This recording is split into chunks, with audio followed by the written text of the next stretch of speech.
नमस्कार दोस्तों। ये यात्रा शुरू होती है मुजफ्फरनगर से। मैं अपनी बाइक से निकलता हूँ। लगभग 11 बजे का समय हो रहा था और हल्के हल्के बादल छाए हुए थे। हरिद्वार ऋषिकेश से होते हुए हम अपनी यात्रा को आगे बढ़ाते हैं और ये एक दार्शनिक यात्रा है। हमें पता चलता है कि कैसे हम जीते हैं, किस तरह से हम व्यवहार करते हैं, अपने आप का पता चलता है, अपनी शारीरिक क्षमता का पता चलता है। दर्शन की एक खास बात है कि आप ऑब्जर्व करते हैं आसपास के लोगों को, वातावरण को, पक्षियों को, पेड़ों को, नदियों को, पहाड़ों को, सबको आप ऑब्जर्व करते हैं, फील करते हैं। बहुत से लोग सोचते हैं कि मैं अकेला ही चला जाता हूँ कहीं भी, मुझे डर नहीं लगता, ये नहीं लगता, वो नहीं लगता। मैं उनको कहना चाहता हूँ, डर सबको लगता है, पर मैं अकेला इसलिए रह सकता हूँ कि मैं ऑब्जर्व करता हूँ, मैं देखता हूँ चीज़ों को, सीखता हूँ उनसे। खैर, ऋषिकेश से आगे शिवपुरी है, शिवपुरी से आगे चलते हुए हम अपनी डेस्टिनेशन के लिए जा रहे हैं। और आप लोगों को सच बताऊं, मेरा श्री तुंगनाथ महादेव जी के यहाँ जाने का कोई प्लान नहीं था। ठीक है, मुझे जाना था सिर्फ और सिर्फ देवप्रयाग संगम के लिए। घर से मैं नहाकर नहीं चला था, तो सोचा था कि देवप्रयाग संगम में ही आज स्नान कर लिया जाएगा। बहुत ही खूबसूरत नज़ारे थे। रास्ते में जैसे जैसे मैं ऊपर बढ़ रहा था और अधिक खूबसूरत नज़ारे आ रहे थे, बहुत ही बेहतरीन व्यू थे। ऐसे चलते चलते चलते चलते हम अपने जो डेस्टिनेशन थी संगम, उसके नज़दीक आ रहे थे। किसी भी यात्रा की सबसे खूबसूरत बात यह है कि आपको शुरुआत में थकान होती है। इतनी थकान होती है कि आपको मन में सवाल उठता है कि हमने ये यात्रा ही क्यों शुरू की। पर जैसे जैसे हम आगे बढ़ते हैं तो वो सारी थकान गायब होने लगती है। प्राकृतिक नज़ारों को देखते हुए, सोचते हुए उनके बारे में, यहाँ लोग कैसे रहते हैं, क्या करते हैं, सारी चीज़ें सोचते हुए वो थकान एकदम से ध्यान उससे हट जाता है, तो वो गायब हो जाती है। और ऐसे ही हमें सफ़र का आनंद आने लगता है, मज़ा आने लगता है। बाइक से चलते हुए लगभग 100 से 150 किलोमीटर हम आ चुके हैं और अभी मुझे कोई थकान महसूस नहीं हो रही, क्योंकि देवप्रयाग संगम ज़्यादा दूर नहीं बचा था। लगभग 40 किलोमीटर के बाद देवप्रयाग संगम आने वाला था। ऐसे ही खूबसूरत नज़ारों का आनंद लेते हुए हम आगे बढ़ रहे थे। एक खास बात और, जब भी हम पहाड़ी रास्तों पर चलें तो ये ध्यान रखें कि आसपास बोर्ड लगे होते हैं जिन पर लिखा होता है कि पत्थर गिरने का भय है, कृपया सावधानी पूर्वक चलें। तो इन बोर्डों को ध्यान से देखकर और आसपास के जो पहाड़ हैं, रास्ते हैं, उन्हें देखकर चलना बहुत ज़रूरी होता है, ताकि आपके साथ कोई दुर्घटना ना घटे। सावधानी पूर्वक चलना होता है। पहाड़ के रास्ते बहुत संकरे होते हैं, छोटे होते हैं और साथ में बहुत गहरी खाई हुई होती है। ठीक है, तो ऐसे में ध्यान रहे कि आप बहुत सावधानी पूर्वक चलें, ओवर स्पीडिंग ना करें। ओवर स्पीडिंग बहुत खतरनाक होती है, खासकर पहाड़ी रास्तों पर। ऐसे ही सावधानी पूर्वक और तय गति के साथ चलते रहने के कारण हम पहुंच चुके थे ऋषिकेश।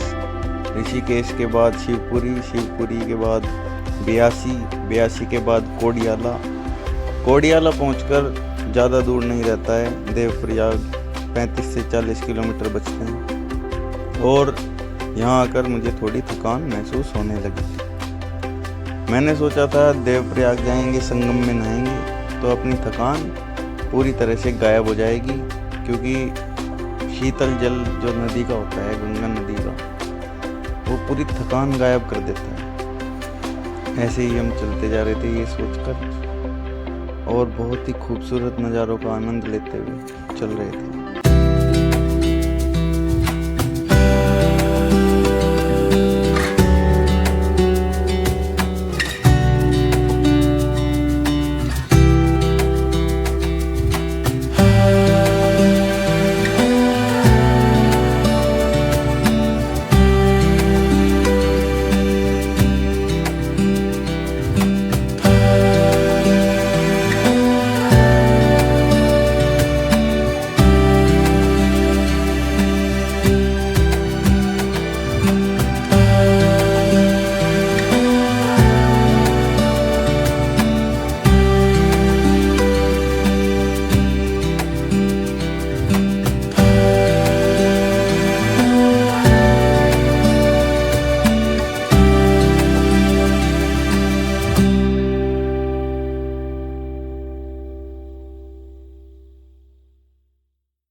ऐसे ही खूबसूरत नज़ारों का आनंद लेते हुए हम अपनी डेस्टिनेशन देवप्रयाग संगम पर पहुंच चुके हैं। देवप्रयाग संगम में नहाने की बहुत इच्छा थी मेरी, इसीलिए मैं घर से चला था और ये संगम मैं पहली बार अपनी आंखों से देख रहा था। पर किस्मत को कुछ और ही मंजूर था। देवप्रयाग आकर हमारी जो बाइक है उसके चेन सेट में दिक्कत आ गई। मैंने मैकेनिक से पूछा कि भाई चेन सेट डाल दो, तो उसने कहा कि आगे आपको श्रीनगर मिलेगा। तो हम अपनी पहली प्रायोरिटी को ध्यान में रखते हुए अपनी बाइक को ठीक कराने के लिए चलते हैं श्रीनगर। श्रीनगर के लिए निकल जाते हैं। देवप्रयाग संगम में हमारा जो नहाने का सपना था वो अधूरा रह गया। देवप्रयाग से श्रीनगर की दूरी लगभग 32 से 33 किलोमीटर है। तो पहाड़ों में क्या होता है, जो किलोमीटर्स होते हैं वो महसूस तो होता है कि हमें कि कम है, पर उनकी दूरी जब हम पढ़ने लगते हैं तो वो बहुत ही ज़्यादा महसूस होती है। उसका कारण है यहाँ के रास्ते, घुमावदार रास्ते, पहाड़ों से काट कर बनाए हुए रास्ते, बेहद खूबसूरत नज़ारे हैं। और नदी अलकनंदा नदी के बराबर हम चल रहे हैं। अलकनंदा नदी थोड़ी सी चंचल नदी है और बहुत ही ज़्यादा खूबसूरत है।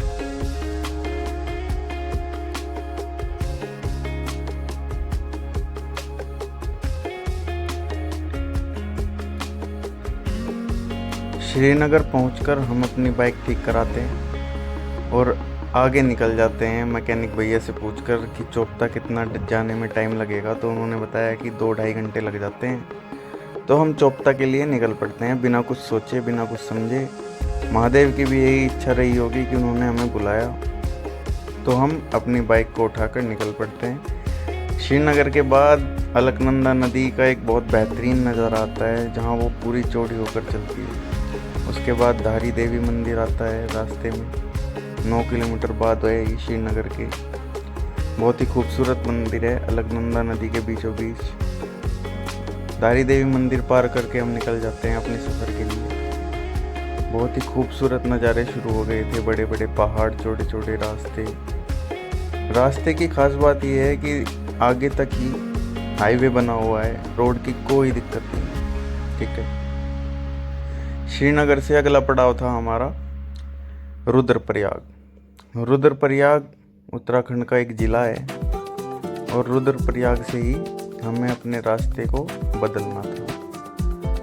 तो रुद्रप्रयाग के लिए हम यहाँ से निकल पड़ते हैं, चलते जाते हैं, खूबसूरत नज़ारों का आनंद लेते हुए आगे बढ़ते जाते हैं।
ऐसे ही खूबसूरत नज़ारों का आनंद लेते हुए और अपनी बाइक से थकान भरे रास्तों पर चलते हुए हम पहुंच जाते हैं ऋषि अगस्त्य की कर्मस्थली, जहां उन्होंने तपस्या की थी। अगस्त्य मुनि रुद्रप्रयाग से आगे पड़ता है और बहुत ही खूबसूरत जगह है अगस्त्य मुनि।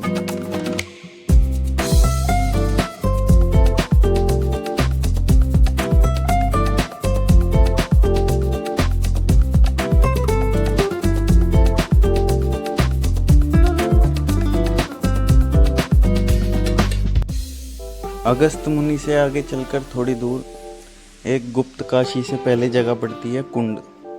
वहीं से रास्ता निकलता है चोपता के लिए। चोपता कुंड से लगभग 35 किलोमीटर दूर है। कुंड के बाद ऊखी मठ आता है। यहाँ हम ऊखी मठ से ऊपर बढ़ रहे हैं चोपता के लिए। चोपता एक हिल स्टेशन है जो सीजनल है, 6 महीने में बंद होता है, 6 महीने चलता है, ऐसा सीजनल स्टेशन है चोपता। तो हम उसके लिए चलते हैं। अच्छा, ये ऊखी मठ से जो रास्ता शुरू होता है चोपता के लिए वो बहुत ही संकरा है, सिंगल रोड है। एक गाड़ी आ सकती है और एक बाइक निकल सकती है साथ साथ। रास्ते थोड़े भीगे हुए थे, बारिश लगता है जैसे अभी हुई थी यहाँ पर। हालांकि मुझे चलते हुए बारिश नहीं मिली है अभी तक और मैं ऐसे ही चलता जा रहा हूँ। ठीक है, चलते चलते बहुत ही खूबसूरत नज़ारे बादलों के पास आ गए थे। बादल आ रहे थे हमारे समतल, बहुत ही खूबसूरत नज़ारे भाई साहब।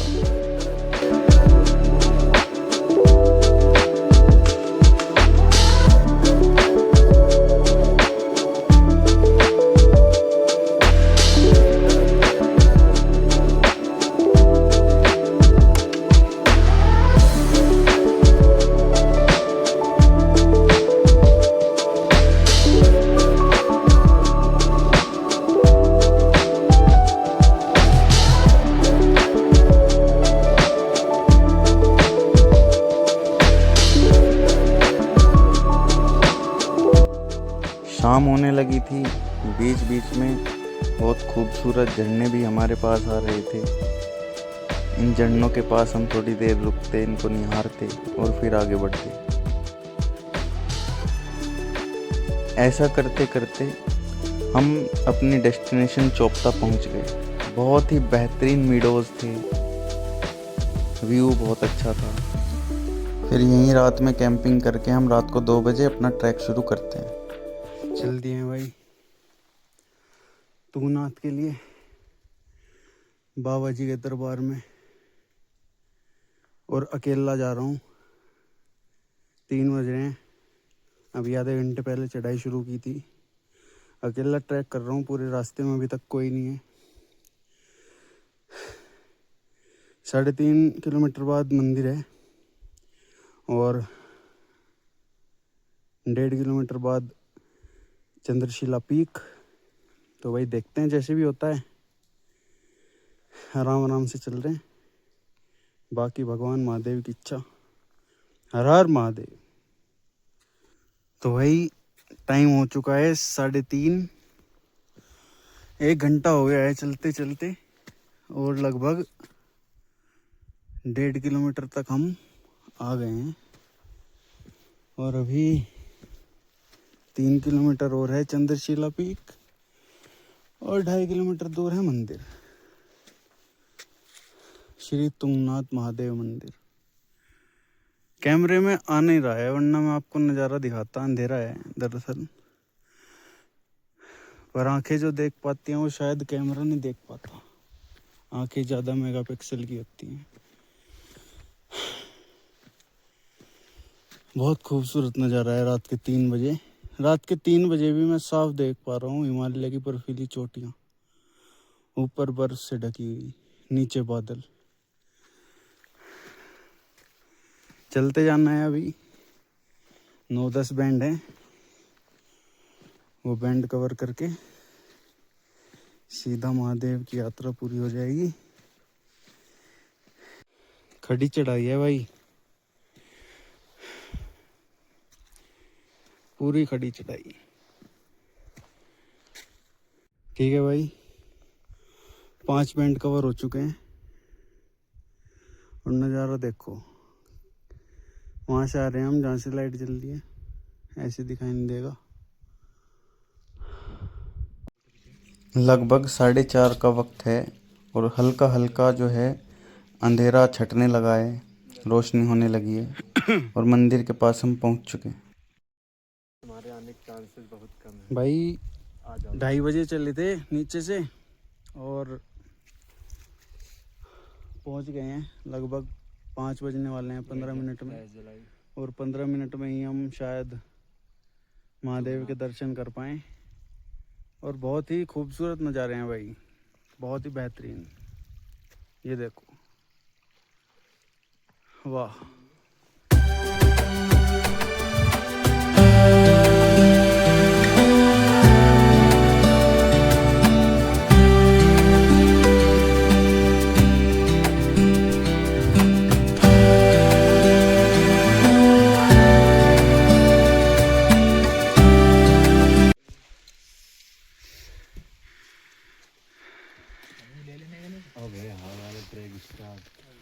अब है ट्रैक स्टार्ट।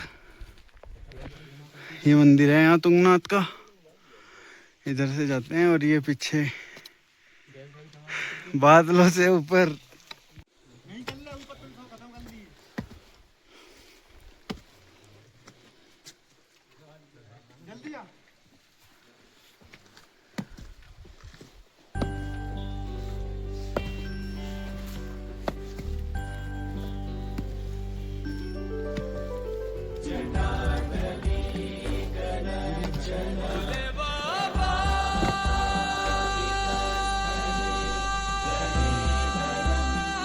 एक बार पीछे भी देख लीजिए।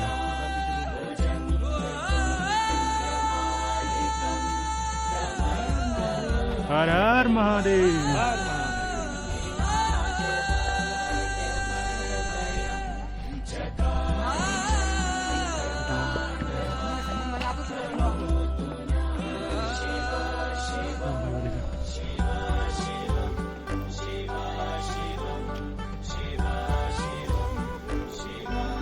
शिव कैलाशों के वासे धौली धारों के राजा, शंकर संकट हरना, शिव शंभो हरना, शंकर संकट हरना, शिव कैलाशों के वासे धौली धारों के राजा, शंकर संकट हरना, शंकर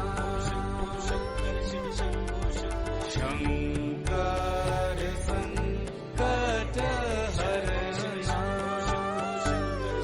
बेहतरीन जगह है पर। तेरे कैलाशों का अंत न पाया, तेरे कैलाशों का अंत न पाया, अंत बेअंत तेरी माया, ओ भोले बाबा, अंत बेअंत तेरी माया।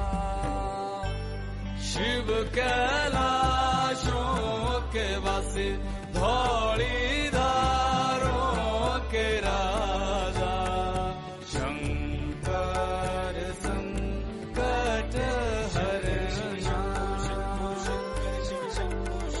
शंकर संकट हरना।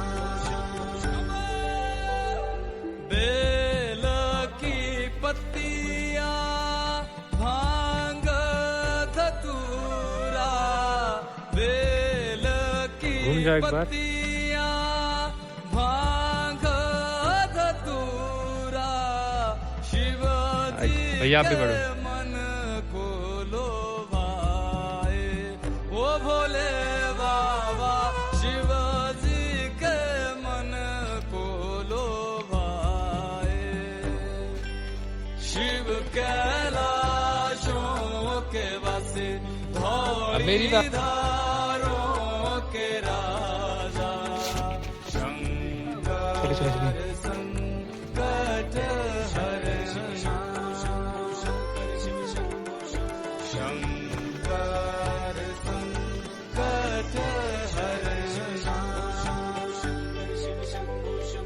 एक था डेरा तेरा चंबेरे चगाना, एक था डेरा तेरा चंबेरे चगाना,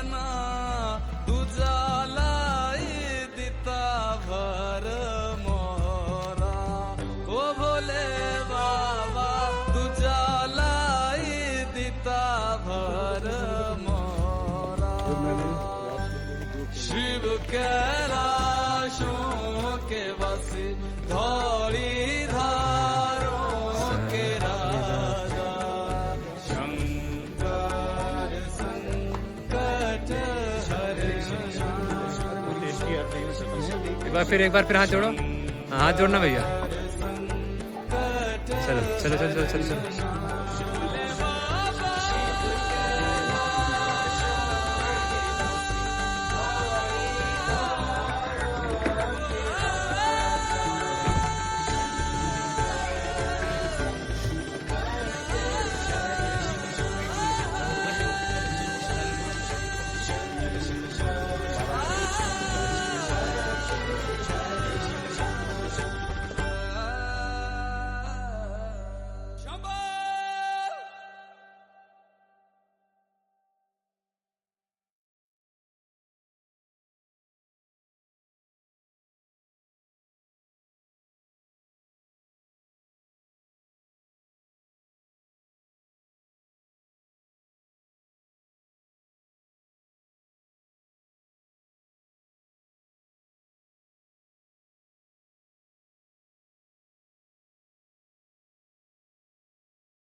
तो गाइज़, यहाँ से हमारी यात्रा का जो है वो समापन शुरू होता है।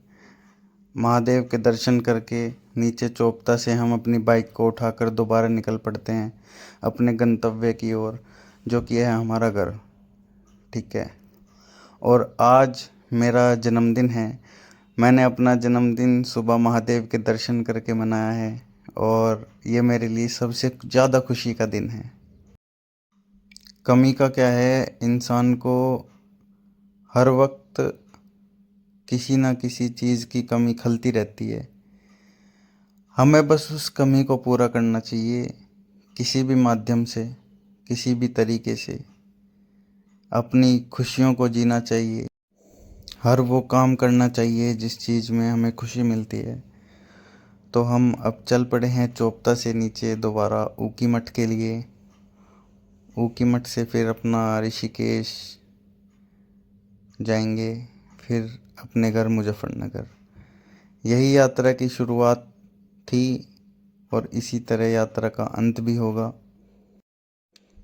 देखते रहिए।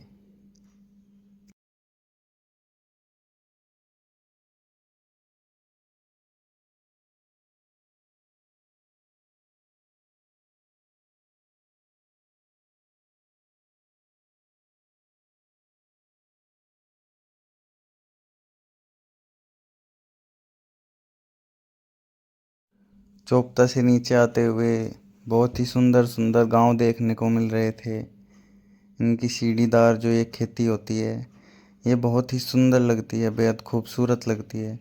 और ये नज़ारे ये बहुत दिलकश हैं, दिल जीतने वाले नज़ारे हैं।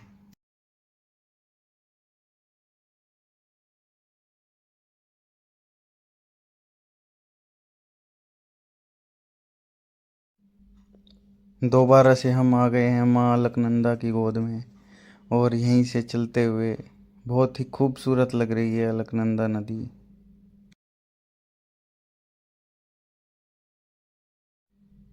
रास्ते में कुछ खूबसूरत से झरने नज़र आए तो रुककर हम उनकी वीडियो शूट करने लगे। बहुत ही बेहतरीन नज़ारे थे।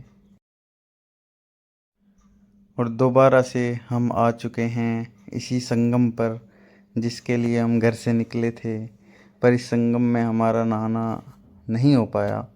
उम्मीद है बाद में कभी मौका मिले।